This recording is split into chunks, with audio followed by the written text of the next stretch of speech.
예, 제가 지방보조사업 공모와 정산 절차에 대해서 말씀드리도록 하겠습니다.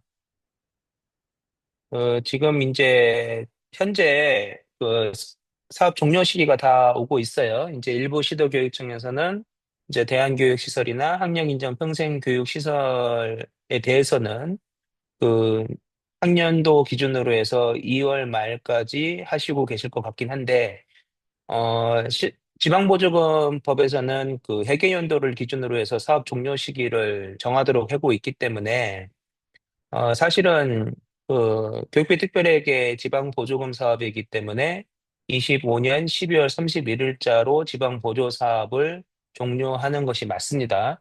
그래서 이 부분에 대해서는 지방보조 사업자를 대상으로 교육을 할 때에도 당당하게 2월 말까지 운영하시겠다. 근데 시도교육청의 허락을 받았다. 얘기하시고 계시는데, 시도교육청의 지방보조 사업을 총괄하시는 부서에서는 이 문제에 대해서 한번 고민을 좀 하셨으면 좋겠어요. 그래서 지방보조 사업을 매년 동일한 사업을 지정하신다면 지금 이제 공립학교나 사립학교 학교 운영비를 지원해 주시는 것처럼 12월 말로 한번 끊고 1월부터 12월로 계속 주는 방향으로 해서 그렇게 교육비 특별에게 회계 연도와 맞출 수 있도록 지방보조 사업을 좀 개선하는 것이 좀 필요할 것 같다. 이런 생각이 듭니다. 현재 법상으로는 회계연도, 소속 회계연도에 맞추게 돼 있지 지방보조 사업자의 회계연도를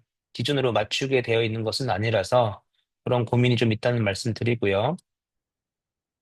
지금 이제 목차는 지방보조 사업 기초부터 정보 공시까지 말씀드릴 겁니다. 이번 교육에서는 지방보조 사업 집행에 대해서는 좀 가능하면 설명을 안 하려고 하고요.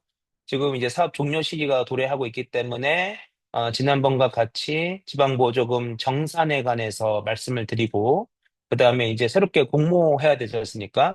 내년 1월부터는 지방보조 사업에 대해서 새롭게 공모 사업을 진행하셔야 되는데 공모 사업에 대해서 이제 말씀을 드리고자 합니다.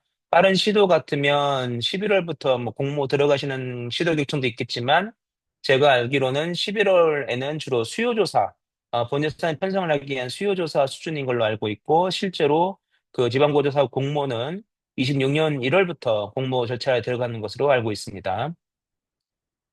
먼저 이제 지방보조 사업에 대해서는 제가 교육 시간마다 누누이 말씀드렸기 때문에 이제는 외울 정도이실 것 같긴 한데, 자, 지방자치단체 보조금에 관한 법률, 예, 속칭 이제 지방보조금법이라고 하는데요. 지방보조금법부터 시행령, 시행규칙, 그리고 행정안전부 예규로 지방보조금 관리 기준, 그리고 23년도에 나온 교육부 지방보조금 운영 매뉴얼 표준안, 그리고 25년에 새롭게 행정안전부에서 지방보조금 관리 가이드라고 해서 보태미 시스템까지 포함해서 이제 총괄 매뉴얼이 다시 새로 나왔습니다. 그래서 요거를 기준으로 해서 말씀드릴 예정이고요. 여러분들께서도 업무 하시면서 맡기는 부분에 대해서는 이 법률이나 매뉴얼을 보시는 게 좋은데 제가 말씀드렸죠. 실무적으로 가장 먼저 보셔야 될 것은 지방보조금법입니다. 그리고 시행령과 시행규칙은 안 보셔도 돼요. 그다음에 법과 지방보조금 관리 기준 이 두 개만 열심히 보시면 실무적으로 막히는 문제나 또는 지방보조 사업자가 질문하시는 것에 대해서 말씀하실 수 있는 내용들이 충분히 있습니다. 그래서 이제 한번 확인해 보시라는 말씀 드리고요. 일단 지방 보조금은 교육청이 다른 지방자치단체, 법인단체 또는 개인 등이 수행하는 사무 또는 사업 등을 조성하거나 지원하는 목적의 공공재정을 지방 보조금이라고 합니다. 여러분, 교육비 특별회계 예산이나 일반 회계 예산도 마찬가지인데 지방재정법에 따르면 다른 기관이나 또는 개인 민간 영역에 시민의 세금으로 운영되는 공적 재원은 양도할 수 없습니다. 어, 교육청이나 이런 지방자치단체가 전부 다 직접 써야 돼요. 그러나 변화하는 사회 환경과 복잡해지는 행정 영역, 그리고 시민들의 사회적인 수요가 다양하기 때문에 전문성을 가진 민간 단체한테 공적 재정을 지원해줘서 전문적인 공공사업을 한번 해봐라. 공익적인 목적의 사업을 해봐라라고 해서 예외적으로 지방재정법에서 허용하고 있는 것이 지방보조금 제도입니다. 그래서 지방보조금을 지원을 할 수는 있어요. 예외적으로. 그러나 무엇을 해야 될까요? 예, 감시, 감독을 철저히 해야 되는 것이 지방보조금 사업입니다. 어, 이제 지방보조금하고 이제 지방위탁금, 위탁사업하고 지방보조사업하고 지방위탁사업하고 헷갈려 하시는 분들이 많은데 지방위탁사업은 교육청이나 지방자치단체가 그 운영을 맡겨서 거기에 따른 그 필요한 경비와 이윤을 지원해 주는 것이 위탁사업이라면 지방보조사업은 이윤이란 항목이 없습니다. 그래서 전부 다 교육청이나 지방자치단체처럼 이익을 생각하지 않고 시민들의 안녕과 복리를 위해서만 사용할 수 있는 공적 재원이라서 위탁금 사업과 달리 이윤이 없습니다. 그래서 보조금은 이익이 남으면 안 되고요. 그래서 과거에는 지방 위탁 사업은 그 의회의 동의를 받았어야 됐는데 현재는 그 위탁 사업에서 지방 의회의 동의를 받는 것이 너무 번거로우니까 지방 보조금 사업으로 변태 지출하는 경우가 있다 보니 현재는 지방 보조금 법이 개정이 되어서 지방 보조 사업도 지방 의회의 심의를 받도록 바뀌었습니다. 그래서 2년 전부터 지방 보조 사업은 모두 의회의 심의 사항을 받겼기 때문에 지방 보조 사업도 이윤이 없지만 의회의 동의사항이다라는 심의사항이다라고 말씀드리고요. 그래서 지방 보조금 사업 또는 지방 보조 사업 저도 왔다 갔다 하는데 지방 보조 사업인 지방 보조금이 지출되거나 교부되는 사업을 통틀어서 지방 보조 사업이라 하고요. 지방 보조 사업자는 지방 보조 사업을 수행하는 자가 지방 보조 사업자입니다. 그런데 지방 보조금 수령자는요, 지방 보조금을 지방 사업자로부터 지급받은 자가 지방보조금 수령자입니다. 여러분들이 행정지도 감독하시고 정산 받으셔야 될 분들은 지방보조금 수령자가 아닌 지방보조 사업자입니다. 그래서 지방보조 사업자로부터 정산 받으시는 거고요. 그러면 지방보조 사업자와 지방보조금 수령자가 어떻게 다른 거냐라고 말씀하신다면 제가 이제 체육회 예를 많이 드는데 전국체전이나 전국소년체전이 진행이 되면 교육청에서 지방보조금을 그 체육회에 주시면 체육회가 그걸 직접 다 쓰지 않으세요. 얼마 정도 남기시고 그 전국소년체전이나 전국체전을 진행하라고 지방보조금을 육성종목협회에 나눠줍니다. 예, 그래서 육성 종목 협회에 예를 들어 야구, 테니스, 축구, 뭐 배구 등등등 각종 종목 협회에 나눠주시죠. 그래서 종목 협회에서 직접적으로 훈련비를 집행을 하시는데요. 그 협회가 지방보조금 수령자가 됩니다.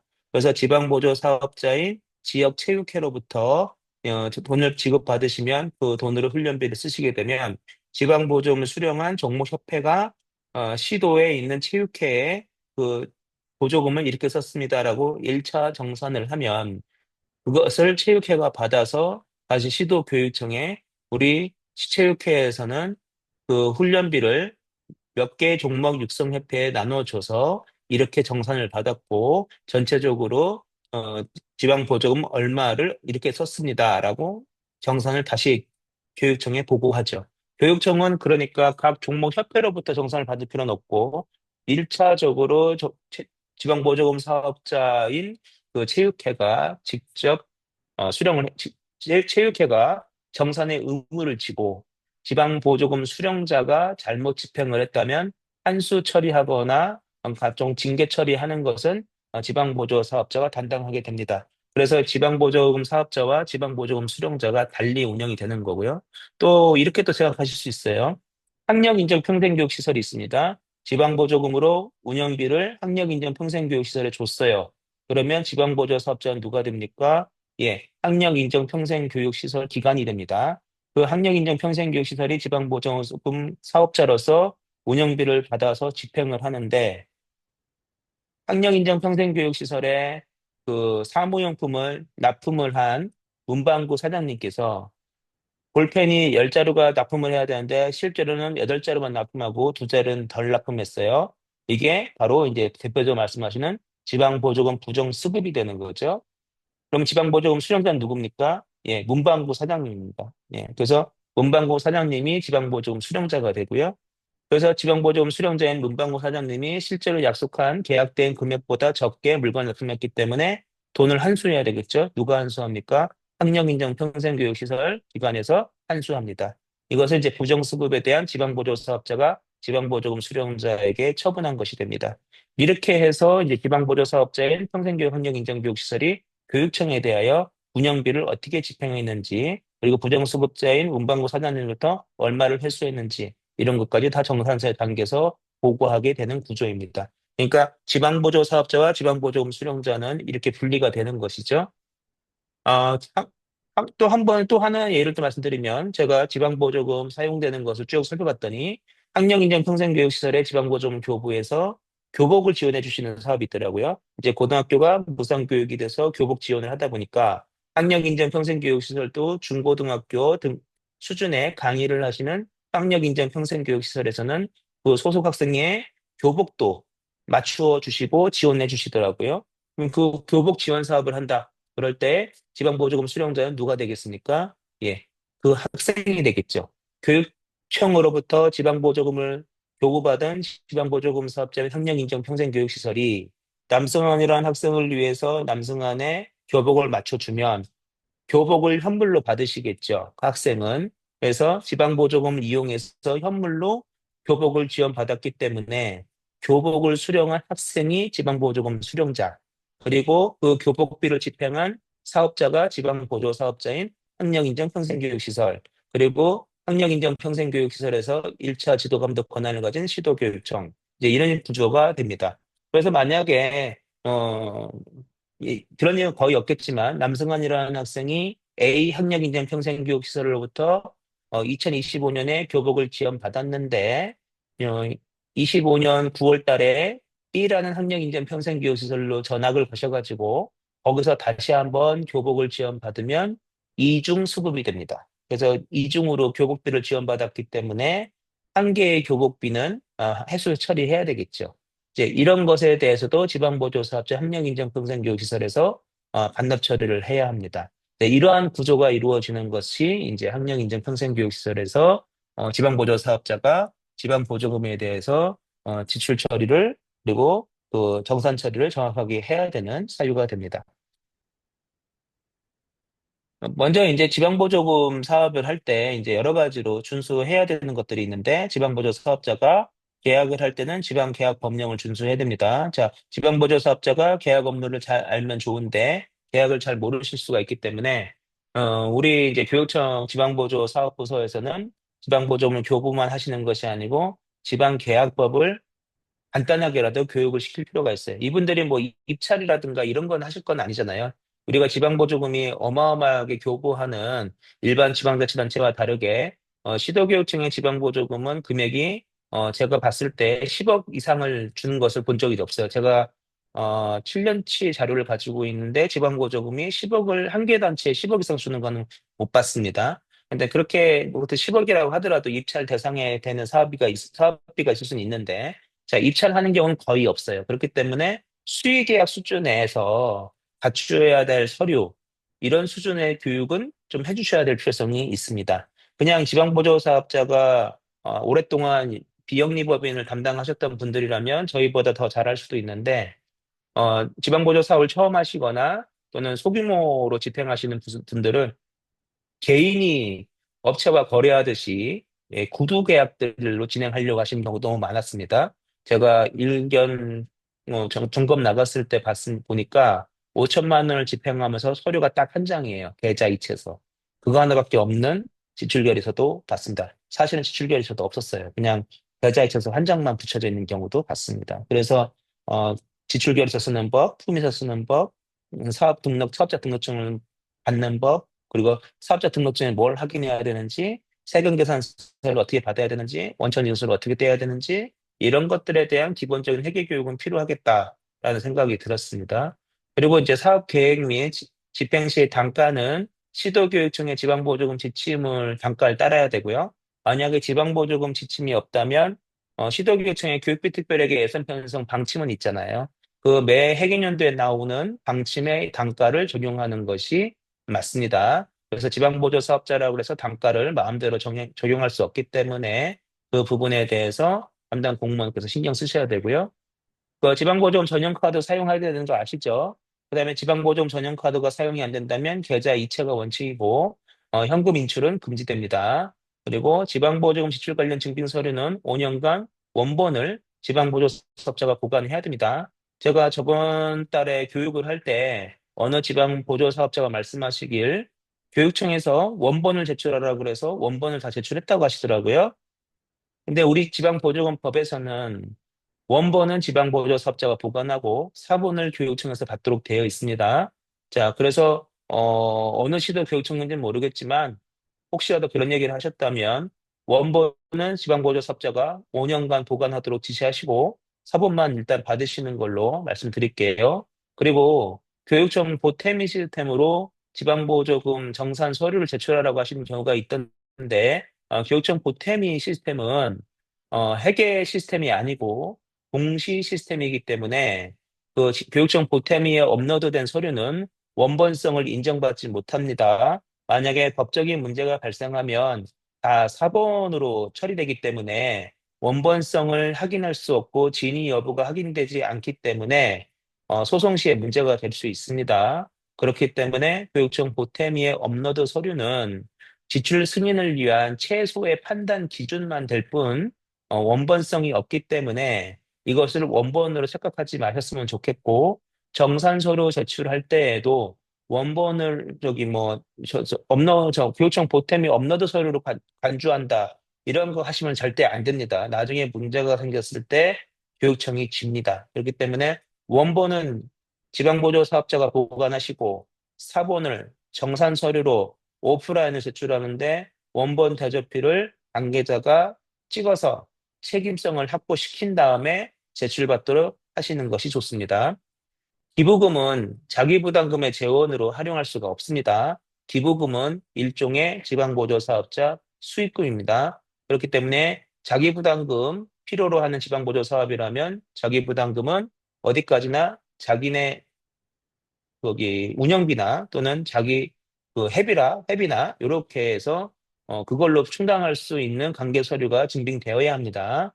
그리고 집행 잔액 해소를 위해 사업 종료 시기에 무리한 지출이 인정되지 않게 해야 됩니다. 이것도 잘 살펴보셔야 돼요. 지금 시기가 가장 위험한 시기입니다. 사업 기간이 12월 31일이지만 대규모 사업이나 교육 프로그램은 다 12월 25일 전후로 다 끝날 거예요. 그런데 12월 29일부터 31일 사이에 대규모로 사무용품이나 토너라든가 종이라든가 기념품이라든가 이런 것들을 마구잡이를 사들이면 이거는 잔액을 처리하기 위해서 집행하는 것이기 때문에 예산 낭비입니다. 교육청 자금 사정 어렵잖아요. 한 푼이라도 회수할 수 있도록 노력을 해야 되니까 사업 종료 시기에 맞춰서 무리하게 집행되는 것은 다 미인정 금액으로 분리하시고 거기에 따라서 다 회수 처리하셔야 됩니다. 어, 이제 공모에 대해서 말씀을 드려볼게요.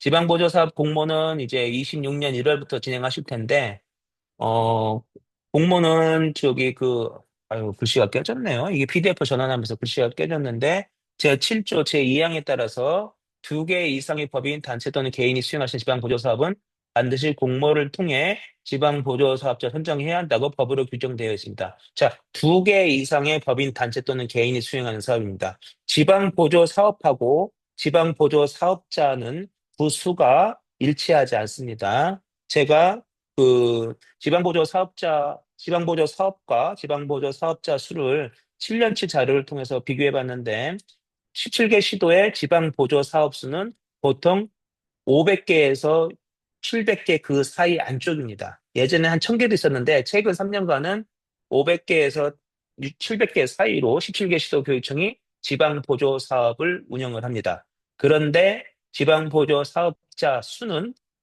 보통 1000개에서 2000개 사이로 나옵니다.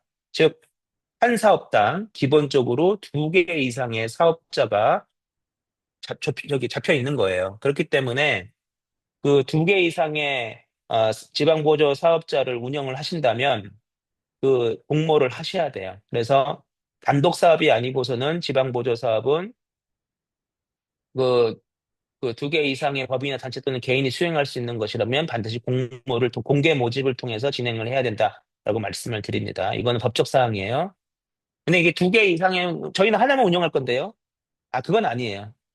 제가 말씀드리는 두 개 이상의 법인 단체 또는 개인이라는 것은 누구나 그 지방보조 사업을 수행할 수 있다라는 것이 확인이 되면 누, 두 개 이상 누구나 들어올 수 있다라고 판단이 되는 지방보조 사업이라면 공개 모집을 하라는 거예요. 다문화 다문화 가정 학생을 위한 교육 사업인데요. 근데 다문화 협회가 두 개 이상이야. 그러면 자격 요건은 다문화 협회만 가능하다 했어요.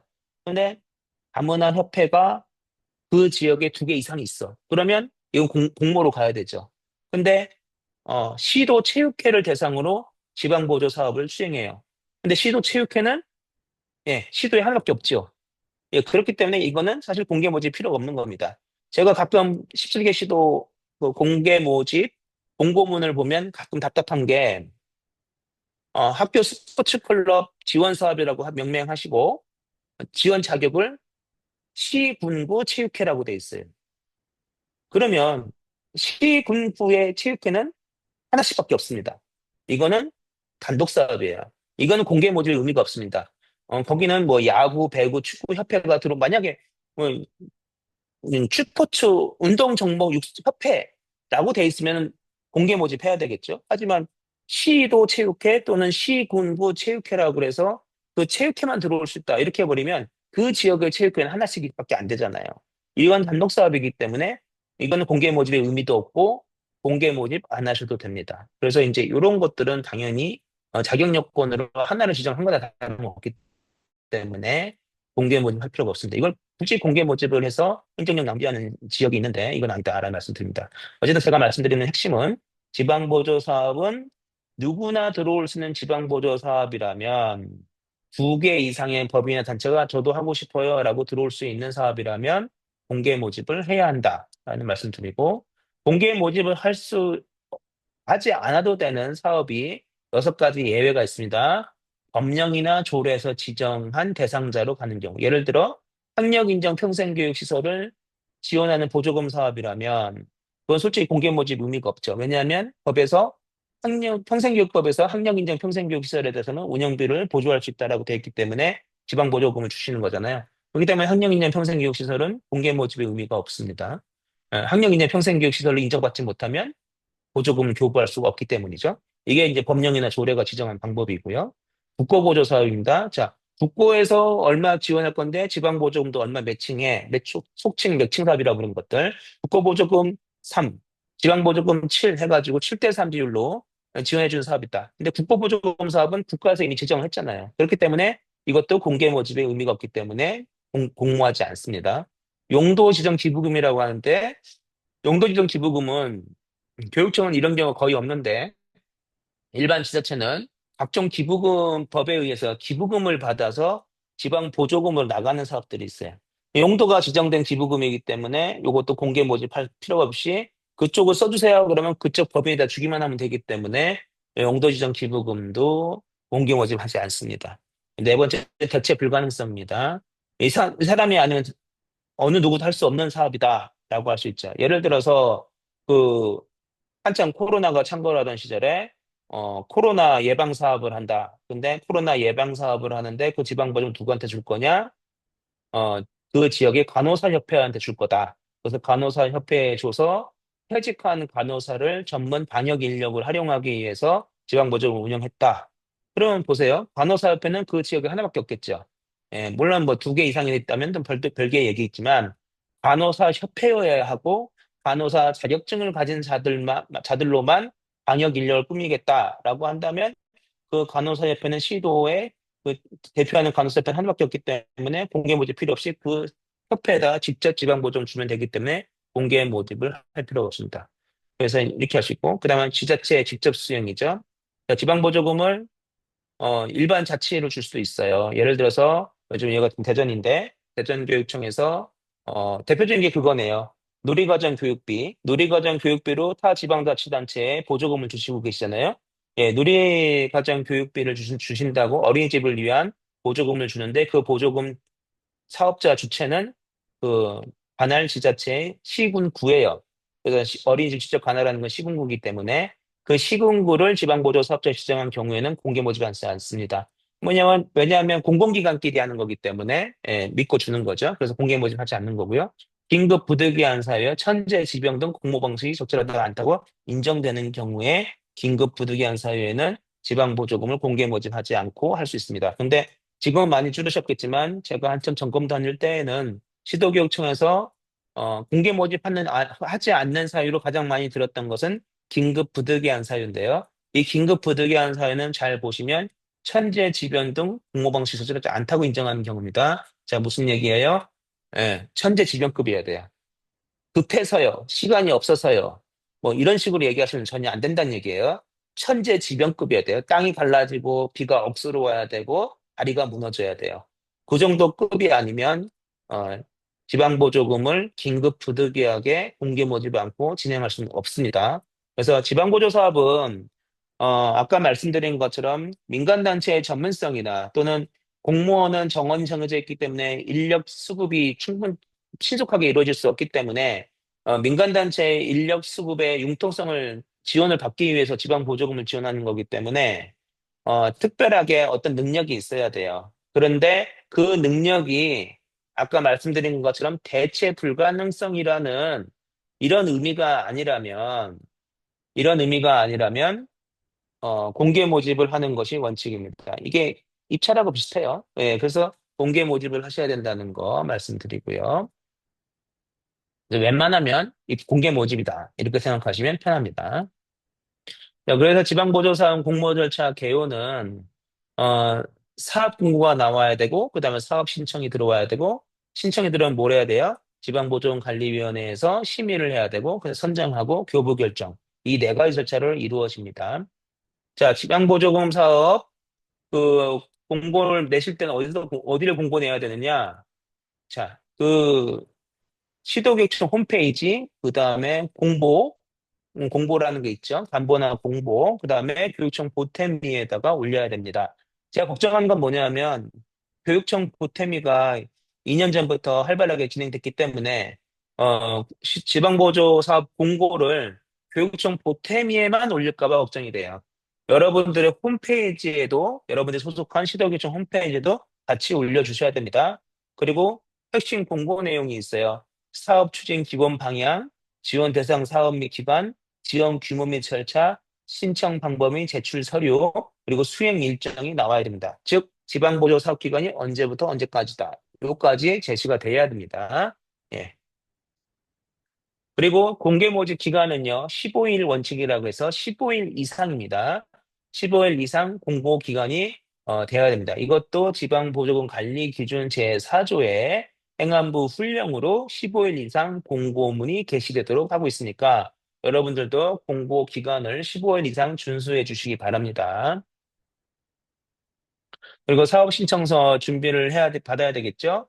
이제 교부 신청서에는 필수 기재 사항으로 시행령에 5조에 보면 신청자 정보, 사회 목적과 내용, 총 경비 및 신청 보조 금액, 자부담액, 사업 착수 및 완료 예정일 적도록 하고 있고 사업 계획서에는 사업의 구체적인 내용과 실행 전략을 상세히 기술하라고 되어 있는데 요거를 이제 기능 수가를 살펴보면 교부 신청서는 무엇을 원하는 것인지 사업 계획서는 어떻게 집행할 것인지에 대해서 쓰는 거라고 이해하시면 좋습니다. 사업 계획서 세 가지 핵심 요소로는 사업의 타당성, 실행의 구체성, 기대 효과라고 되어 있고요. 요거는 읽어보시면 될 것 같습니다. 그래서 이제 요거에 대해서도 이제 고민하셔야 되는 게 지방 보조 사업을 여러분들이 정해 주실 거예요. 지방 보조 사업을 어떻게 부여해야 된다라고 지방 보조 관리 기준에 나와 있습니다. 뭐라고 되어 있냐면 사업 특성을 반영한 명칭을 사용해 달라. 추상적인 표현치는 지양해 달라는 거예요. 지금 여러분들 지방재정 공시된 지방 보조 사업을 한번 보세요. 지방 보조 사업명만 봐서는 이게 어떤 목적의 사업인지 알 수가 없습니다. 그래서 이제 뭐 예를 들어 어 뭐 꿈 이름 학교 운영 이렇게 하면 이게 뭘까? 굉장히 궁금합니다. 이게 마을교육 공동체 사업이라면 마을교육 공동체 사업 마을교육 공동체 사업을 위한 꿈 이름 학교 뭐 이런 식으로 가야 돼요. 예, 이런 식으로 뭔가 좀 있어야 되죠. 예, 그래서 구체적인 표현을 써달라는 거고 단순 비용성의 명칭은 지양한다. 뭐 인건비 사업, 뭐 교육 운영 사업 뭐 이런 식으로 하지 말란 얘기예요. 예, 기관명을 표기해달라. 평상력 인정 평생교육 시설처럼 특정 기관에 지속적으로 지원되는 보조금의 경우에는 이렇게 지원하는 기관까지도 표시해달라는 거고요. 그래서 뭐, 17개 시로 공통적으로 나타나는 것이 이제 학령 인정 평생교육 시설이랑 체육회에 지원하는 사업들, 그다음에 이제 장애인 단체에 지원하는 사업들 같은 경우에는 매년 지속되고 있는 것 같아요. 그리고 이제 특정 시도에서 이제 대안교육 시설에 대해서 지원하는 것들이 있고, 그다음에 이제 특정 시도에서 뭐 어린이날, 어버이날입니까? 그런 거에는 이제 그 기관 명까지 포함하는 것이 좋겠다는 것이 행안부 훈령이고요. 그리고 종결 단어로 표현해달라. 동사형 명사로 사업명 종교로 사용해달라. 그러니까 결국은 지원이든 운영이든 이런 쪽으로 붙여달라는 얘기입니다. 네, 이거는 제 얘기가 아니고 지방보존관리기준 얘기고요. 그 다음에 이제 지방보조사업에 공모할 때 교부 신청서 양식이 나와 있는데, 자, 이거 화면 잘 보시면 예시라고 되어 있습니다. 예시입니다. 예시. 예, 그래서 이건 어쨌건 예시이기 때문에 여러분들께서 필요에 따라 수정해서 작성할 수 있어요. 예, 법정 양식은 아닙니다. 그 다음에 보시면 여기 보조금 교부 신청 금액이 표시가 있는데, 자, 여러분들 지방보조금 이렇게 간단하면 자기 보조금하고 자기 부담금만 있으면 참 간단한 거 참 좋은데, 요새 지방보조금은 좀 복잡해요. 그래서 국고보조금이 얼마 들어가고, 그래서 매칭되는 지방보조금 사업도 있고 또는 타 지방자치단체와 보조금 매칭 사업이 있어요. 대전시 교육청이 보조금 사업인데 대전시청도 얼마를 지원해 주는 거예요. 이게 5대5 사업일 수도 있고 6대4 비율일 수도 있고 그 비율은 다양할 텐데 그렇다면 어떻게 되겠습니까? 이 교보 신청서에 다른 기관의 보조금이 같이 들어온다면 그 타 지방자치단체 보조금은 얼마 들어온지에 대해서 여기다가 칸을 하나 추가해서 기재를 해주셔야 됩니다. 그 신청 단계부터 이게 매칭 사업이라는 것을 명확히 밝히고 들어가야 돼요. 그래서 그런 게 있다면 같이 넣어달라고 안내하셔야 됩니다. 그리고 이 첨부 서류가 있는데 이 첨부하는 서류도 1, 2, 3, 4만 준비하실 것이 아니고 기타 법에 보면 교육감이 요구한 서류도 있습니다. 그래서 교육감이 요구하시면 이 서류도 같이 넣을 수 있도록 해주셔야 되고요.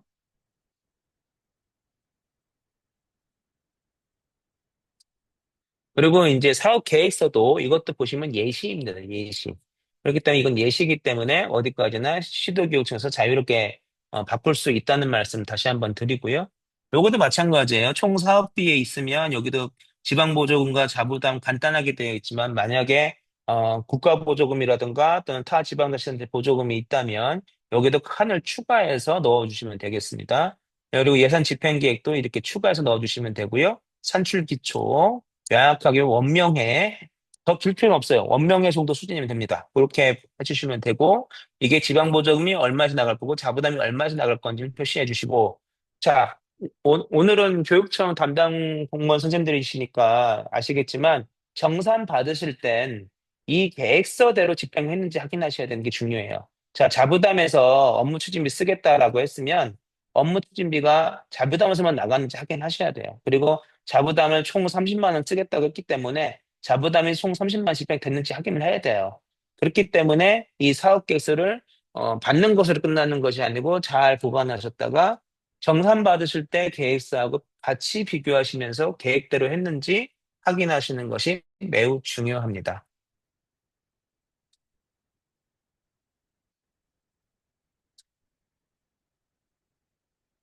그래서 이제 예산 집행 작성 원칙으로 명확한 분류, 근거 제시, 그리고 동일한 기준이어야 됩니다. 동일한 기준이 제일 중요한데 자부담이라고 해서 집행 기준이나 집행 단가가 달라질 수 없고 지방 보조금과 동일한 집행 기준과 집행 기준이 적용이 돼야 됩니다. 즉 무슨 말이냐면 단가가 동일해야 된다는 겁니다. 그래서 지방 보조금과 동일한 단가가 진행될 수 있도록 사업 계획서가 작성이 돼야 돼요. 그리고 이제 지방보존관리위원회가 있죠. 사업부서에서 1차 검증하시고 지방보존관리위원회 심의 안건으로 올리시는 시도도 있으시고 그냥 지방보존관리위원회에 신청된 지방보조 사업을 전체로 통으로 올리시는 경우도 있고 그 절차는 다양하기 때문에 제가 거기에서 말씀은 안 드릴 거예요. 그런데 공통적인 걸 말씀드리면 지방보존관리위원회는 15명 이내로 구성을 하셔야 됩니다. 제가 볼 때 솔직히 15명은 너무 적어요. 지금 지방보조 사업이 엄청 많기 때문에 지방보조 사업 수로만 보면 한 700개 정도 되고 17개 시도교육청 총괄 그리고 이제 지방보조금 사업자 수를 보면 1000개에서 2000개 사이이기 때문에 보통 한 2000개 정도 나오는 것 같더라고요, 매년. 어떤 시도는 규모에 따라서는 4000개도 나오던데 이거를 15명이 심사한다는 건 솔직히 수박 겉핥기도 못할 것 같습니다. 그냥 수능만 보다 끝날 것 같아요.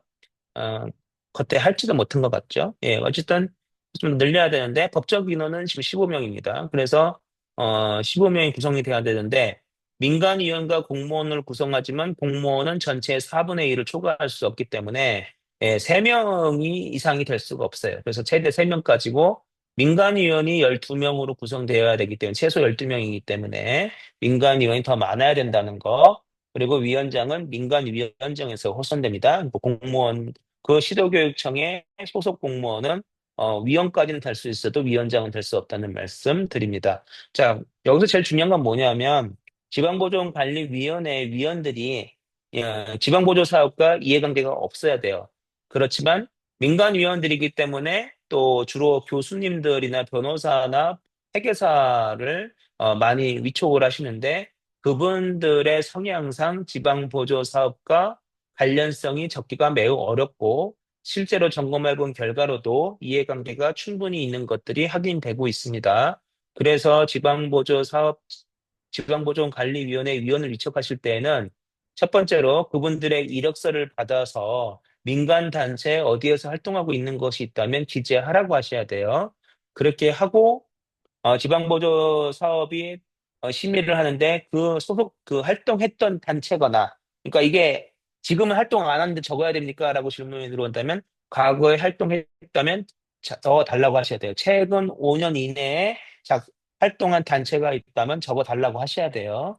그래서 또는 현재 활동하고 있는 단체 명까지 다 적으셔서 그것과 관련된 단체가 이번 지방보조 사업자가 들어온다면 그분들은 심의위원회에서 제척을 해야 됩니다. 그래서 잠시 빼야 돼요. 예, 그래서 하셔야 되고 반대로 지방보조 사업자가 지방보존관리위원들 중에 본인과 이해관계가 있다. 이게 좋은 쪽으로든 나쁜 쪽으로든 이해관계가 있다 싶어서 지방보존관리위원을 기피 신청을 낼 수도 있어요. 그럼 기피 신청을 내면 그분들을 빼야 됩니다. 영원히 빼라는 얘기는 아니고요. 지방보조금 그 사업을 심의하는 과정에서는 빼야 됩니다. 예, 그래서 그 이해관계가 있는 분들은 심의를 할 수 없도록 해주셔야 되는데 과거 점검할 때 보니까 지방보조금 관련된 단체에서 활동하셨던 변호사님이 있는데 지방보조금관리위원회에 그 단체에 대한 지방보조금 교부 신청이나 또는 그 사업 종료하고 나서 운영평가를 하시는데 그분이 심의를 하셔가지고 이해충돌방지법에 소촉이 된다고 해서 문제가 됐던 적이 있습니다. 그래서 그분들의 연역 관리가 필요해요. 제가 이제 그분들 어디에서 근무했는지 소속팀 저기 그 활동 연역 좀 조사해 달라 했을 때 모른다, 알 방법이 없다, 이렇게 이제 무책임하게 답변하시는 공무원들이 계신데, 안 돼요. 이제 이해충돌 방지법도 있기 때문에, 지방보조금관리위원회가 활동하는 시기에는 그 지방보조금관리위원들은 공무원 신분으로, 공적 신분으로 그 의제되기 때문에 이해충돌 방지법 적용 대상이라서, 잘못하면, 과태료나 벌금이 처분될 수 있어요. 또 심하면 형사 고발도 해야 되는 상황이 발생할 수 있기 때문에 그분들의 연역 관리나 활동했던 단체에 대한 정보가 필요합니다. 그래서 이건 조사해 주셔야 돼요. 예, 이력 조사가 필요하다는 말씀을 드리고 그래서 이해관계가 있다면 어, 기피나 회피, 제척을 사전에 안내하셔야 합니다. 기피는 심의받는 당사자가 저 사람 싫어요 하는 것이 기피고 제척은 보조금관리위원회 간사나 위원장이 이 사람은 지방보조사업과 관련성이 있으니 심사위원으로는 이번에는 들어오면 안 됩니다라고 하는 것이 제척이고 회피는 지방보조 심사위원 자체가 스스로 서류를 받아보니 저 이 단체는 내가 활동했던 단체입니다. 나는 이해관계가 있어요 하고 자진신고하고 빠지는 것이 회피입니다. 그래서 기피, 회피, 제척을 이루어질 수 있도록 해주셔야 되고 지방보조금법에도 기피, 회피, 제척에 대해서 안내가 나와 있습니다. 그 규정 지켜주셔야 된다는 말씀 드립니다. 지방보조사 심사 기준은 자료로 제시하도록 하겠습니다. 이거 쭉 보시면 되고, 제일 중요한 건 뭐냐면 두 가지예요. 자부담 능력이, 자부담 사업이라면 자부담이 충당할 수 있는 능력이 있는지 그 단체의 재정 능력을 한번 살펴보셔야 되고, 그 다음에 세금의 시민으로, 아니, 세금의, 세금의 시민이 아니군요. 시민의 세금이죠. 시민의 세금으로 운영되는 지방보조 사업이기 때문에 지방세 체납이 있으면 안 되겠죠. 그리고 당연히 중복수급이나 수령 배제된 처분이 받은 내역이 없어야 될 겁니다. 그다음에 이제 네 번째로 최종 교부 결정 및 결과 통지가 나오는데 지방보조관리위원회에서 심의를 하면 교육감께 올리면 교육감이 최종 결정하는 것이죠. 이게 뭐 위임 전결 규정으로 인해서 사업부서로 다시 내려올 수도 있겠지만 결과적으로 어떤 외부로는 교육감의 의사결정 행위이기 때문에 그렇게 표시가 됩니다. 근데 중요한 거는요. 교부 결정이 되면 지체 없이 통지하도록 지방보조원법 제10조에 되어 있습니다. 이 교부결정 내용 통지에는 교부 조건까지 포함해서 지체 없이 통지돼야 되는데 이 지체 없이라는 것이 왜 중요하냐면 지방보조금 관리기준 제12조를 보시면 지방보조금은 교부결정 통지일 이전에 집행한 사업비를 지방보조금을 보조한 형태로 집행한 것은 아니 된다라고 규정하고 있습니다. 지금 무슨 얘기냐면 지체 없이 통지하라고 했지 않습니까? 지체 없이 통지를 하지 말라, 통지하라는 이유는 이 통지 일자를 기준으로 해서 그 집행 시기가 결정이 되기 때문입니다. 그래서 통지일 이전의 사업비를 지방보조금 형태로 통지일 이전에 집행한 사업비는 인정 못 받아요. 그래서 보조금을 집행할 수가 없습니다. 그래서 여러분들께서 정산서 받으실 때 지출 날짜를 보실 때 그냥 보시는 것이 아니고 우리 교육청이 이 단체의 지방보조금 집행하도록 교부 통지한 날짜는 언제지? 그 날짜 이후로 집행이 이루어졌나? 이 행사를 해서 사업비가 집행이 됐다는데 이 행사는 언제 이루어진 시기지? 이 시기를 봤을 때 지방보조금 교부 통지일보다 그 전에 한 행사인데 그 경비만 지금 지출하는 거야? 그러면 집행할 수 없지라고 얘기하셔야 돼요. 네, 그래서 이 통지일 이전에 집행한 사업은 인정 못 받기 때문에 이 만약에 공무원이 그냥 마냥 다른 일을 하다가 바빠가지고 통지를 늦췄다면 지방보조 사업자는 선의의 피해를 보게 되는 거지 않습니까? 그래서 통지는 지체 없이 하는 것이 제일 중요합니다. 통지 일자 전 사업은 보조금으로 집행할 수 없기 때문이다. 라고 말씀드려요. 그리고 이제 정산에 관해서인데, 이제 정산은 이제 지금 이제 지방보조금이 다 집행되고 나서 이제 지방보조금이 목적에 맞게 회계 원칙에 맞게 윤리적으로 집행이 잘 됐는가.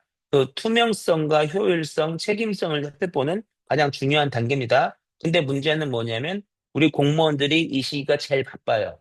12월 말부터 1월까지 1월 1일 정기 인사 때문에 그런지 담당 공무원들 바뀌어가지고 놓치는 경우가 너무 많습니다. 그래서 인수인계할 때 정산을 잘 해달라고 얘기하시는 것이 전임자로서 마음 편해지시는 길이에요. 그래서 정산 절차의 흐름은 실적 보고가 이제 17조에 보면 이 보고 사유가 지방보조사업의 완료, 지방보조사업 폐지 승인, 회계연도 종료 세 가지로 얘기하고 있습니다. 지금 시기는 이제 회계연도 종료인데 여러분 회계연도 종료 시기에 맞춰서만 정산할 수 있는 건 아니고요. 지방보조사업의 사업 기간이 완료가 돼도 할 수 있습니다. 그래서 1월부터 6월 말까지 집행하라고 사업 기간이 되어 있다면 그 6월 말까지가 지방보조사업 정산 시기가 되는 겁니다.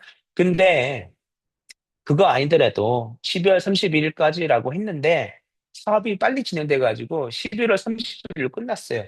그러면 사업이 종료됐으면 더 이상 할 게 없으면 지방보조 사업자는 굳이 12월 31일까지 갈 거 없습니다. 11월 30일 날 끝내고 정산 보고 네, 시작하셔도 돼요. 예, 그렇기 때문에 굳이 회계연도 종료 시기만 기다릴 거나 또는 사전에 교부 결정될 때 알려드렸던 사업 시기만 지킬 필요는 없다. 그 전에 끝났으면 종료 선언하고 보고해도 된다는 말씀 드리고 그다음에 지방보조사업 폐지 승인인데 무슨 얘기냐면 지방보조사업자가 나 더 이상 이 사업 못 하겠어요라고 교육청에 사업은 집행 완료 안 했지만 그냥 이제 이 사업 안 할랍니다 하고 폐지 신청하는 경우도 있습니다. 그럴 경우에는 폐지가 결정되는 그 날짜로부터 정산이 바로 들어가면 됩니다. 그래서 그 실적 보고 제출 기한은 사유 발생일로부터 2달 이내입니다. 그래서 12월 30일을 기준으로 사업이 종료된다면 내년 2월 말까지가 26년도 2월 말까지가 정산 보고서 제출 기한이에요. 이 실적 보고서의 구성은 실적 보고서가 있고요. 그다음에 실적 보고서 첨부 서류로 정산 보고서가 들어가고 세 번째로 교육과 및 지정 서류가 있습니다. 실적 보고서는요. 그 사업을 어떻게 집행했는지 그 추진 과정부터 성과까지 어 정성적으로 서술하는 것이 실적 보고서고요. 정산 보고서는요. 그렇게 지방보조금을 겨우 받아서 어떻게 어디에 썼는지를 정량적으로 작성하는 것이 이제 정산 보고서입니다. 그래서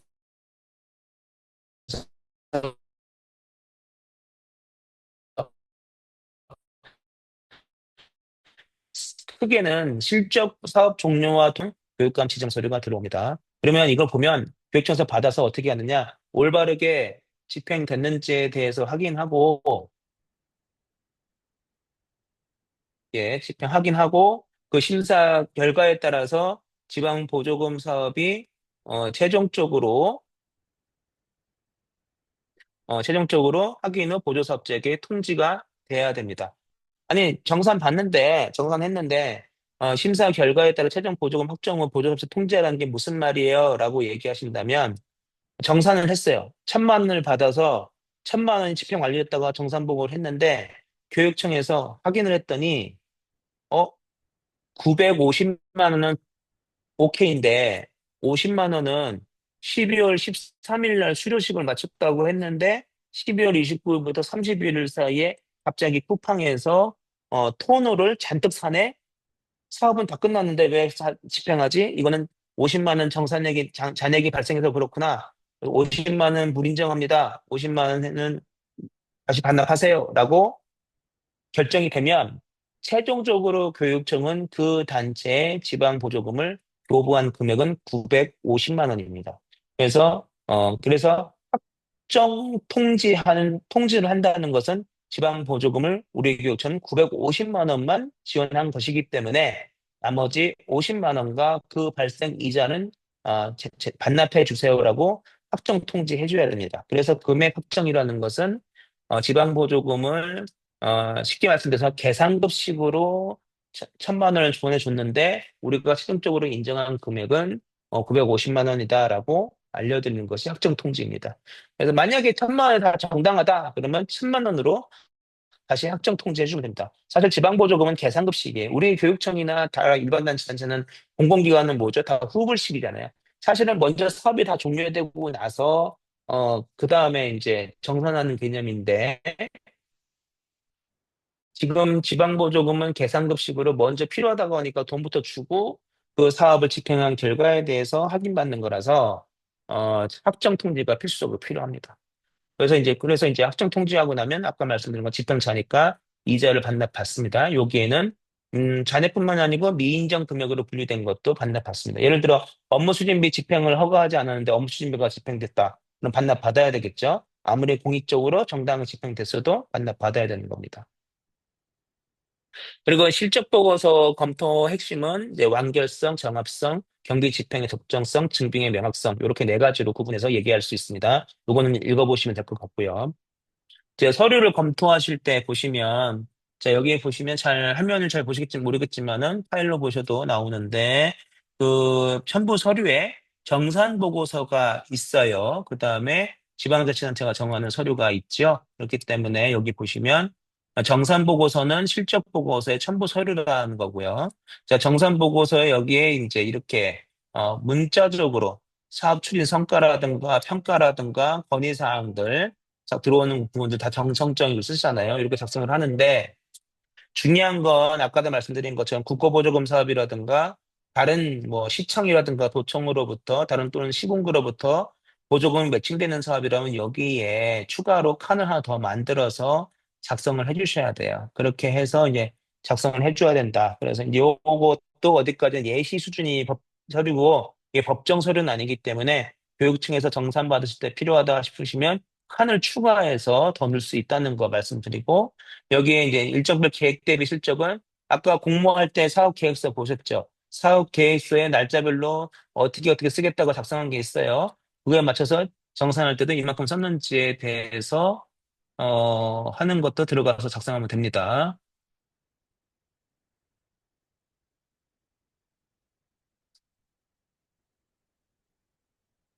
그리고 지방보조사업에 정산하실 때, 여기 이제 중요재산 작성을 하시는 것들이 있는데, 자, 여기서 중요재산 문제도 한번 짚고 넘어가 봐야 되는데, 중요재산을 할 때 지방보조금 법령상으로는 부동산과 동산으로 크게 얘기하고 있는데, 여러분 세 번째로 보셔야 될 것은 50만 원 이상의 지방보조 사업을 실현하는데, 목적을 실현하는데 필요한 비품이라고 되어 있어요. 취득가 50만 원 이상입니다.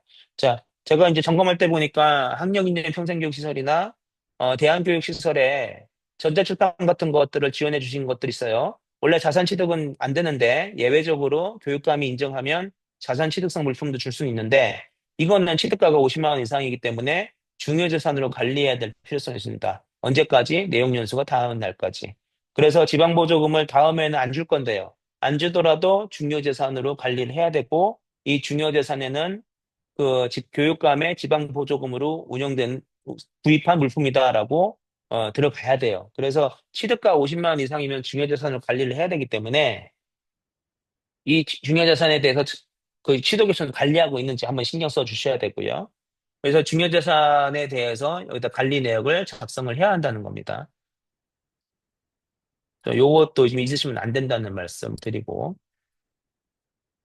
그리고 이제 여기도 이제 정산보고서가 나오는데 정산보고서도 마찬가지로, 예, 여기도 지금은 크게 보조금과 자부담으로 집행 내역이 나와 있지만, 국고보조금이라든가 타 지방자치대 보조금 매칭 사업이 있다면 여기에도 칸을 추가해서 같이 정산해야 됩니다. 어느 시도교육청에서 그런 얘기를 한 적이 있어요. 어, 시청에서 5억, 그리고 자기네 교육청에서 1억, 총 6억짜리 사업인데, 1억에 대해서만 정산보고서 받으면 되나요? 라고 하시는 경우인데, 아니라는 거죠. 6억에 대한 사업을 전부 다 정산보고 받으셔야 돼요. 각각 내야 돼요. 그래서, 여기에 시청 보조금 5억에 대해서도 집행 내역이 쭉 나와야 됩니다. 전체 사업비를 보는 것이기 때문에 매칭 사업이라서 단독 사업이라면 당연히 자기네 것만 받으면 되지만 매칭 사업이라면 전체 보조금 집행 사업비 다 나와야 돼요.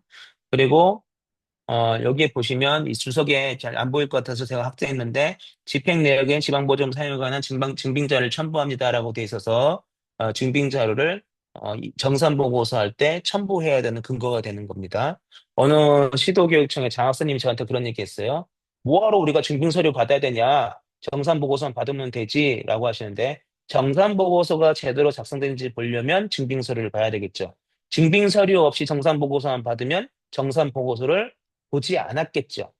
예, 보지 않았다는 반증이 되니까. 만약에 봤다고 한다면 정산 보고서를 왜 봅니까?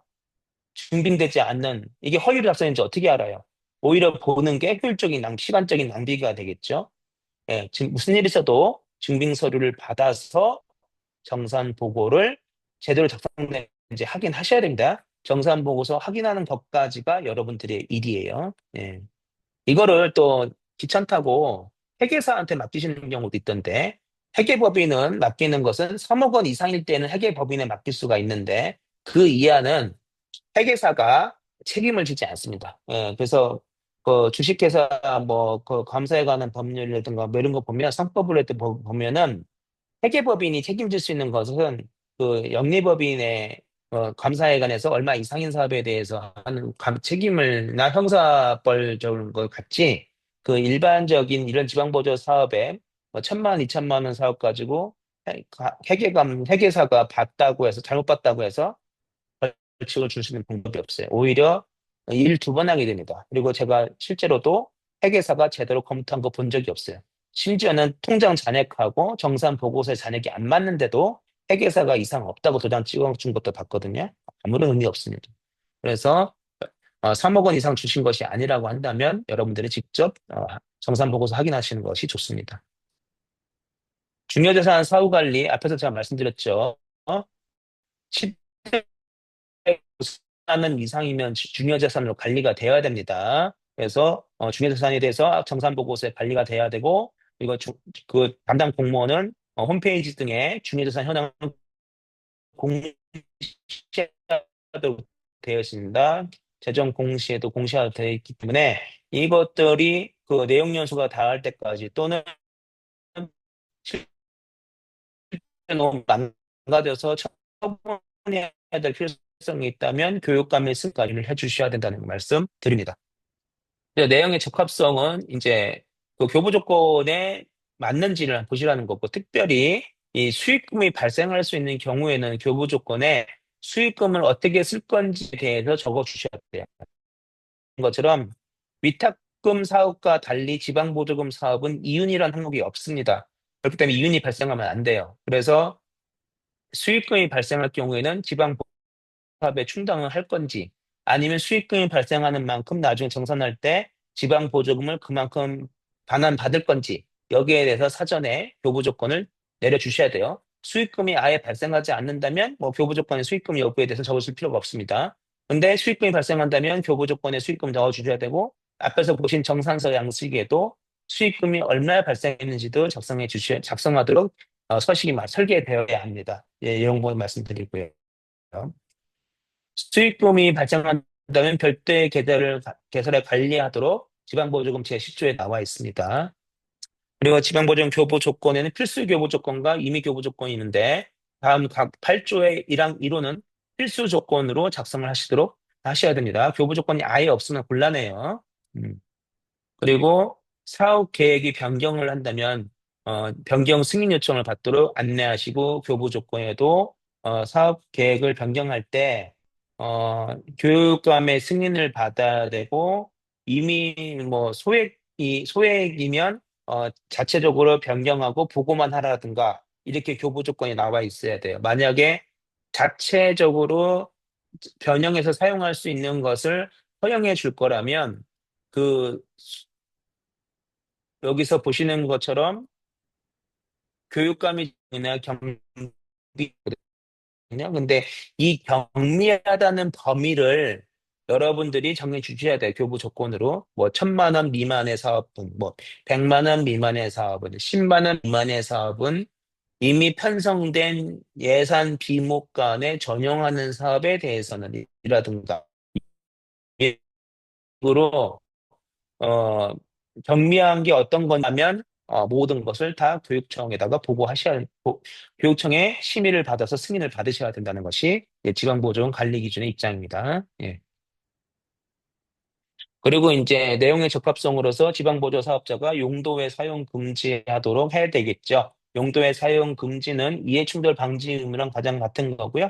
아까 말씀드린 것처럼 지방보조 사업자는 지방계약법을 준수해야 되는데, 지방계약법에 보시면 그 배우자 또는 본인 또는 자신의 직계 존비속과 또는 배우자의 직계 존비속과 거래할 수 없도록 되어 있죠. 그리고 자신이 지분을 가지고 있는 영리단체와도 거래할 수 없도록 되어 있습니다. 그래서 내부자 거래를 못하도록 하고 돼 있습니다. 그래서 우리 교육부 지방보조금 매뉴얼에서도 임직원 등이 운영하는 업체 또는 단체와는 계약을 할 수 없다라고 되어 있어요. 그래서 군산시청의 그 감사 사례에서도 여기서는 지방보조 사업자는 동그라미 센터인데, 공동 주최한 연구소 소장에게 지방보조금을 줬다고 그래서 문제가 됐던 겁니다. 지방보조 사업자 관계자도 아니고 공동 주체면 이 사람들 자신의 업무가 아니냐. 그런데 왜 강사를 주냐라고 해가지고 문제가 됐던 겁니다. 그래서 이렇게까지 내부자 거래를 엄격하게 관리하기 때문에 여러분들께서 정산 받으실 때 증빙자료 보실 때 내부자랑 거래한 것이 있지 않은가 찾아보셔야 돼요. 그걸 어떻게 다 봅니까? 라고 하시는데, 보면 다 보이더라고요. 저도 점검을 17개 시도거 다 점검을 하러 다녔는데, 예, 증빙서만 딱 봐도 이게 내부자 거래구나라는 게 바로 보입니다. 그렇게 보시면 됩니다. 중요한 건 여러분들께서 일을 안 했다는 것은 아니고, 한 사람이 담당해야 될 지방보조 사업수가 너무 많고, 또 그 업무만 하시는 것이 아니고 다른 업무도 같이 병행하기 때문에 지방보조 사업자가 제출한 정산서를 볼 틈이 없다는 것이 맞겠죠. 예, 안 보이는 것이 아니고 볼 틈이 없었던 겁니다. 그런데 좀 어렵지만 이 지방보조금은 시민의 세금으로 집행되는 거기 때문에 좀 엄격하게 하실 필요성은 있어요. 그래서 어려우시지만 좀 봐주십사. 다시 말씀드립니다. 이게 꼭꼭 숨겨져 있어서 안 보이는 거를 보라고 한다면 저도 이런 말씀 못 드리는데 정말 쉬워요. 지방보조금으로 자산 취득이 안 되는데 떡하니 176만 원짜리 노트북을 샀다고 영수증을 붙여놨는데 이걸 아무 이상 없다고 통과시켜 주시더라고요. 교부 조건에 자산 취득을 금합니다. 그렇게 써놓고도 노트북을 산 거에 대해서 아무런 지적이 없었다는 거. 예. 이런 건 문제가 되지 않습니까? 또는 대표자가 뭐 이머식인데 그, 그, 그 지방보험 전용카드로 매출전표 끊었는데 매출전표상의 대표자가 또 이 땡땡이에요. 동일한 이름으로 나와 있으면 의심이 되잖아요. 예, 그렇게 보시면 다 보입니다. 예, 그래서 우리 지방보조 사업자분들께서 거짓말을 못 하셔서 서류는 정확하게 제출하시더라고요. 그래서 내부자 거래가 다 알게 됩니다. 그래서 이제 말씀드리고 자, 사전 사용 승인제도 제가 아까 말씀드린 것처럼 지방보조금은 교부결정 통지를 이전 집행한 사업비는 집행 못한다고 말씀드렸어요. 그럼에도 불구하고 무슨 뭐 그런 것들이 많더라고요. 교원단체랑 지원 같이 연계하는 무슨 연구대 같은 거를 하실 때 지방보조금 교부결정 통지일 이전에 절차적으로 연구대 뭐 예선전을 먼저 해야 되기 때문에 그 어쩔 수 없이 그건 좀 보존해줘야 되는 거 아니냐 해서 보존한 형태로 가고 싶다면 사전에 사용 승인제도를 먼저 활용하셔서 먼저 사전 사용 승인제도를 교육청에서 해주셔야 돼요. 그거 없이 그거는 보존해줄게 이게는 안 된다는 거죠. 절차적으로 사전 사용 승인제도를 먼저 해야 된다는 말씀 드리는 거고 그리고 이건 다 아는 내용이지만 지방 보조금은 법적으로, 명시적으로, 근거가 없는 경우는 운영비 집행을 금지하는데, 운영비라고 하면 인건비, 사무관리비, 임차료, 교육감이 정하는 경비입니다. 이때 사무관리비는 자산취득비를 포함한 것을 사무관리비라고 하는데, 이런 것들은 운영비는 지원할 수 없고, 직접적으로 수행하는 데 드는 경비는 허용이 됩니다. 지금 무슨 얘기냐면, 같은 인건비라도 지방보조사업자의 소속 직원의 인건비는 지급이 안 되지만 다문화 자녀 가정 학생을 대상으로 이중 언어 교육을 한다. 그때 교육 강사 수당을 준다 할 때는 그거는 이제 교육 경비가 되겠죠. 예. 그런 경우에는 교육 경비가 되겠습니다. 그래서 이제 이런 것들은 이제 그 인건비가 허용이 되는 거죠. 그래서 사무관리비라고 그래서 토너 구입 지방보조사업자 단체에 쓰이는 토너 구입비는 쓰면 안 되겠지만 아까 말씀드린 이중언어 교육 프로그램을 하기 위해서 교재를 인쇄하는데 필요한 토너를 샀다. 그럴 때는 직접 경비니까 또 인정이 되고요. 지방보조사업자의 사무실 임차료는 지원받을 수 없지만 다문화 자녀에 대한 이중언어 교육을 위해서 강의를 했다면 강의실은 빌려야 되잖아요. 그 강의실을 빌릴 때의 임차료는 허용이 된다. 이런 거죠. 이건 다 아실 만한 내용이지만 다시 말씀드리고 자산취득은 금지된다고 말씀드렸어요. 그래서 1년 미만의 사무기 및 직기 등은 임차비로 계상하도록 지도를 하셔야 됩니다. 그리고 자기부담금 별도 계좌 관리하는지, 그리고 자기부담금 실제로 약속대로 집행했는지 꼭 확인하셔야 되고요. 정산할 때는. 그리고 증빙의 명확성으로 지방보증 전용카드 사용하도록 해야 되고, 전자세금계산서 나와야 되고, 그리고 일괄 인출 사후 정산 형태의 회계 처리하시면 안 되죠. 예치금 형태의 지방보조금 사업은 문제가 없어요. 근데 예외적으로 BH 지방보조금을 운영하시는 지방보조 사업자들이 그 BH 사업으로 운영하시는데 일괄 현금으로 뭐 2천만 원, 2천만 원 뭉탱이로 돈을 뺐다가 뭉탱이로 이제 다 집행한 다음에 이제 정산했다고 하시는 경우는 안 된다는 거죠. 그래서 뭉탱이 인출이 있는지 한번 확인하셔야 됩니다. 그리고 지출결에서 작성하도록 해주셔야 되고 그 결제 라인이 명확해야 됩니다. 그 도장을 안 찍거나 또는 개인 서명이나 도장을 찍어야 되는데 그것이 아니고 뭐 대표자 직인을 찍으면 안 되잖아요. 우리가 결제문서에 학교장 직인 안 찍잖아요. 예, 외부로 나갈 때만 학교장 직인의 공문 형태만 나 찍지 우리 결제 라인에 직인을 찍지는 않지 않습니까? 마찬가지로 지방보조 사업자가 무슨 대표, 본부장, 뭐 대표이사 이런 식으로 찍은 것들은 안 된다는 거.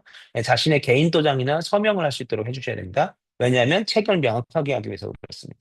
그리고 강사료, 인건비, 원고료, 추상 지급할 때 세법에 따라서 원천 징수한 후 관할 세무서 납부했는지 확인해 주셔야 합니다. 이것도 뭐 질문이 엄청 많이 들어와요. 그런데 요 질문들이 엄청 많이 들어오는데 이건 다 여러분들이 그 공무원들이시기 때문에 그 학교에서 집행 다 해보셨잖아요. 그 지출 다 해보신 것처럼 학교에서 집행이 허용되는 범위가 뭔지 다 아시지 않습니까? 네, 그 기준으로 설명 말씀드리면 되는 거고 어렵지 않습니다. 제일 많이 헷갈려 하시는 게 우리는 한 달 동안 수당 나간 것에 대해서 다음 달 10일까지 일괄 납부하고 있는데 뭘 이걸 뭐 껌껌이 떼라고 하느냐라고 항의하시는 경우가 있는데 수당이 나갈 때마다 세금을 떼는 원천징수하는 게 맞지 않습니까? 예, 다음 달 10일에 일괄 납부한다. 이거는 받아주시면 안 돼요. 왜냐하면 남승환이 있고 홍길동이가 있는데 남승환, 홍길동 합쳐서 33만 원의 소득세가 나왔다라고 하는 것과 남승환한테는 15만 원, 홍길동한테는 17만 원이 나왔다라고 얘기하는 것과는 다르지 않습니까? 그 관계를 확인해야 되는데 강사수당이 얼마를 나가서 얼마가 집행되는지 확인을 해야 되는데 원천지수를 얼마인지 확인해야 되는데 이거를 일괄 납부하고 일괄 떼버리면 매칭이 안 돼요. 총 17명에 대한 수당 100만 원만 남아 있는 겁니다. 그래서 세금이 총 17만 원의 총 17명의 수당에 대해서 100만 원의 소득세와 지방소득세가 나갔다. 이것만 확인할 수 있기 때문에 매칭이 안 돼요. 그래서 누굴 빼먹었는지 알 수 없기 때문에 껌껌이 집행하도록 지도해 줬으면 좋겠고요. 그리고 이제 지방보험 전용카드 사용 제한 업종이 있습니다. 우리들이 쓰고 있는 클린재정카드 사용 제한 업종하고 동일한데요. 어떤 분들이 이제 질문하시는데, 레저 업종인데 승마 교육을 하는데 이것도 레저라고 돼 있어서 승마 교육을 못 시키고 현금으로, 아니, 계좌 이체를 해줬다라고 얘기하시는데, 여러분, 지방보조금 제한 업종은요, 계좌이체도 안 돼요. 이거는 거래를 하지 말라는 곳이지 카드만 안 된다는 의미가 아닙니다. 이걸 이제 지방보조사업자들이 오해하고 있더라고요. 이분들 민간인들이니까 오해하실 만한데 여러분들까지 그렇게 오해하시면 안 됩니다. 예, 그래서 거래 자체가 불가합니다. 아니 근데 승마 교육을 한다고 했는데 승마장에서 못 쓰게 하면 어떻게 합니까? 그러니까 교육청에서 교부 조건으로 풀어주셔야 돼요. 예외적으로 지방보조금 사용 목적이 다문화 자녀 가정의 승마 교육이기 때문에 승마장 사용은 허가한다. 이제 이런 식으로 풀어주셔야 지방보조금 전용카드를 사용할 수 있는 거고요. 예, 지방보조금 전용카드 사용 제한 업종을 표시한 것은 계좌이체를 했다면 그 계좌이체 자금을 다시 재이체하는 것을 승인을 안 해주게 하기 위해서 시간적 여유가 있는데 지방보조금 전용카드나 이렇게 신용카드 한번 긁으면 그걸 끝이잖아요.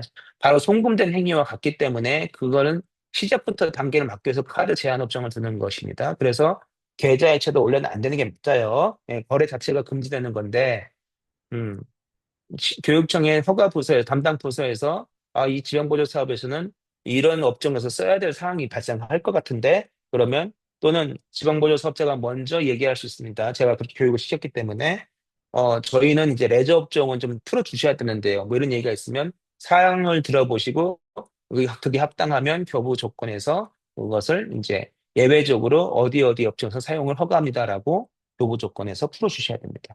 네, 말씀드립니다. 근데 증빙 명확성을 해서 이렇게 지출결에서 뭐뭐 첨부하도록 지도가 필요하죠. 예.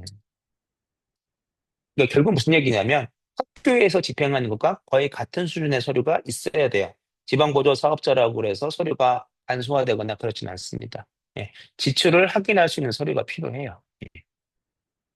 그래서 정상검증 강화가 있습니다. 그래서 아까 말씀드린 것처럼 3억 원 미만의 지방보조금은 자체 정상 검토를 하시는데 지방보조사업의 지방보조금 총액이 3억 원 이상일 때에는 감사인의 정산 보고서가 검증이 필수인데 이 감사인은 주식회사 등의 외부 감사에 관한 법률에 따른 감사인, 회계법인이나 감사반으로서 개인인데 이제 그 법인 회계단체로 이제 등록되어 있는 감사반이라고 해서 이게 있더라고요. 그래서 여기에 감사 보고서를 이제 받아야 됩니다. 예, 정산 보고서 검증을 받아야 돼요. 그래서 이렇게 되어 있고요. 만약에 동일 회계연도에 교육감으로부터 교부받은 지방보조금 총액이 10억 원 이상인 경우에는 감사인의 회계감사 보고서 제출을 필수합니다. 위에서는 정산 보고서에 대해서 이상이 없다라고 공인회계사에 도장 하나만 있으면 되지만 3억 원일 때에는 3억 원 이상의 지방보조금 사업일 때에는 근데 지방보조금 사업이 한 개이든 또는 두 개 이상이든 간에 1년 동안, 2025년 1년 동안 관할 시도교육청으로부터 지방보조금 총액이 10억 원을 초과하면, 10억 원 이상이면 그, 그 회계사의 직접적인 회계 감사를 받고 회계 감사 보고서가 같이 제출돼야 됩니다. 그래서 요거는 주의하셔야 돼요. 3억 원 이상이라고 할 때는 단일 지방보조금 총액이 3억 원 이상입니다. 그러나 지방보조금 총액이 10억 원 이상이다라고 할 때에는 지방보조금 사업이 한 개든 두 개 이상이든 간에 개수와 상관없이 1년 동안 동일한 교육감으로부터 지원받은 보조금이 10억 원 이상, 누적액인 거죠. 합계액이 10억 원 이상일 경우에는 회계감사 보고서를 별도로 받고 제출해야 됩니다. 그래서 이게 이제 많천하진 않을 거예요. 근데 제가 볼 때는 시도 체육회 지원하는 각종 훈련비 보조금은 굉장히 꽤 많기 때문에 체육회는 이게 회계감사 보고서가 첨부돼야 될 것 같다. 10억 원 이상이 몇몇 시도는 있을 것 같아요. 그래서 요게 있어야 됩니다. 그래서 이제 부정수급이 없는지 정산하실 때는 목적외로 사용한 것이 없는지, 허위 신청 및 증빙 이조가 없는지, 교부 조건을 위반한 것이 없는지, 아까처럼 임의로 사업 내용을 변경한다거나 또는 자부담금 불이행이 없는지, 자부담금을 약속을 했는데 그만큼을 집행을 못하거나 한 것들이 있으면 해야 됩니다. 그래서 자부담금 불이행이 있으면 그렇게 이제 확인하셔야 되고요. 반납되겠죠? 그래서 이제 요거 사례는 읽어보시면 될 것 같아요. 요거는 보조금 채팅창에 보조금 교육자료는 올라가 있으니까 확인하시면 될 것 같고. 그런데 아직도 20년에도 지방보조금 부정수급에서 지방보조금 받아가지고 도박자금에 도박자금을 활용한다거나 뭐 이런 것도 있더라고요. 그래서 이렇게 허위수당 나가고 있는 것들 없는지 확인을 하셔야 됩니다. 예. 사례 연속은 읽어보시고요. 이제 부정수급 할 때 적발시 조치사항 말씀드리면 지방보조금 한 수가 있어요. 교부결정 및 반환 명령 경미하면 그다음에 이제 이제 그 반환 이제 부정수급이라든가 뭐 이렇게 했다면 이제 최대 5배 해당하는 제재 부과금이 부과되고요. 그리고 이제 부정수급, 그러니까 허위 용도의 사용 같은 경우는 이제 부정수급 2배 이상인데, 일단 자격 제한이 있죠. 최대, 이게 이제 너무 금액이 얼마 이상 부정수급이 발생하게 되면 최대 5년간 지방보조 사업에서 수행 대상에서 배제됩니다. 그리고 이제 이것이 이제 누적액이 몇 억 이상이면 명단 공표가 돼야 되죠. 그래서 이제 시도기청 홈페이지에 공표돼야 되고, 이게 이제 거짓 신청이나 목적의 사용 등 사안에 중대하면은 이제 고발 조치에서 최대 10년 이하 징역 또는 1억 원 이하의 벌금입니다. 중요한 건 여러분, 이게 양벌 규정이라 여러분들 보조금 교부했던 담당 공무원도 거짓 신청이나 목적의 사용을 알면서도 농감하셨을 경우에는 담당 공무원도 똑같이 10년 이하 징역 또는 1억 원 이하의 벌금을 부과받습니다. 그렇기 때문에 정산하실 때 그거 알면서도 봐주시면 안 돼요.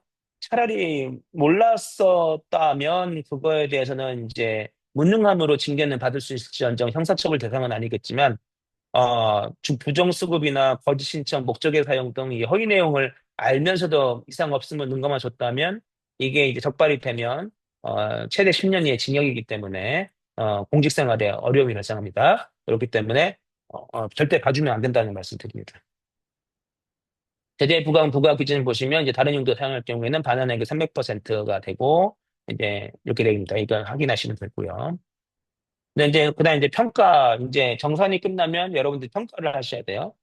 지방보조금 평가는 이제 성과 평가와 유지 필요성 평가 두 개로 나누는데 성과 평가는 매년 하게 되어 있습니다. 그래서 이거는 어 다소 5단계 평가를 통해서 매우 미흡이나 미흡이 되면 다음 연도 지방보조금 교부액을 이제 감액할 수도 있는 근거가 되는 거죠.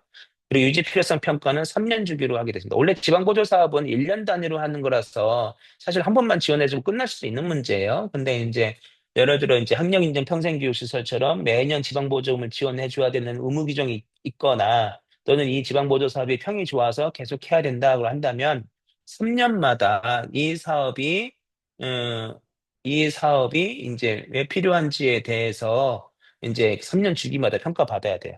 특별교부금하고 비슷하죠. 특교금도 이제 3년 주기로 내부적 평가해서 이제 없어지잖아요. 지방보조사업도 이제 평가를 이렇게 하라는 거죠. 그래서 이것도 미흡과 매우 미흡이 된다면 이제 사업을 폐지하는 목적으로 하게 됩니다. 이거가 이제 과거에는 이제 형식적으로 하는 경우도 많았는데, 이제 지방보조원 관리 기준이 엄격하게 바뀌어서 매우 우수부터 매우 미흡까지 5단계로 절대평가에서 3대 평가로 바뀌었습니다. 그래서 누군가는 미흡이나 매우 미흡에 가야 돼요. 예, 이거는 우리 교육청이 그동안 너무 봐줬기 때문에 이제 바뀌는 성향이 있었던 것도 사실입니다. 그래서 이제 상대평가하기 때문에 누군가는 미흡이나 매우 미흡에 가야 된다는 말씀을 드리고, 두 번째로는 여러분들이 이 평가에 대해서 형식적으로 하실 필요성이 없어요. 지방보조금 사업 하실 때 고달프지요? 힘들죠? 너무 많지요? 관리하기 힘들죠? 그런데 정선의 책임은 담당 공무원에게 돌아오기 때문에 너무 힘이 듭니다. 위험성도 있어요. 그러면 잘하려면 어떻게 해야 될까요? 그냥 잘하면 안 되고요. 이 평가를 적극적으로 시행해서 지방보조 사업 수나 지방보조 사업자 수를 줄여야 돼요. 근데 이거를 이제 어느 시도는 지방보조 사업자를 평가하는 기준으로 사용하시는데, 제가 말씀드리잖아요. 지방보조 사업을 평가하시는 거라고 생각하셔야 돼요. 그래서 이 사업 자체를 폐지시켜야지, 지방보조 사업자만 탈락을 시키면 다른 지방보조 사업자가 또 들어옵니다. 그렇기 때문에 절대적으로 업무량이 줄질 않아요. 그래서 정확한 평가를 통해서 효과 없는 지방 보조 사업 자체를 폐지하는 방향으로 이 평가를 활용하셔야 여러분들께서도 지방 보조 사업을 효율적으로 관리할 수 있고요. 시민된 입장에서도 시민의 세금으로 운영되는데 지방 보조 사업이 효과가 없는 사업이면은 없어져서 예산 절감을 시키는 것이 맞습니다. 그래서 지방 보조 사업을 평가하실 때에는 사업자를 평가하지 마시고 사업을 평가하시고 그 사업을 폐지하는 방향으로 근거로 잡기 위해서 이 운영 평가를 활용해 주시기 부탁드리겠습니다. 사업자는 아무리 평가해도 크게 의미가 없습니다.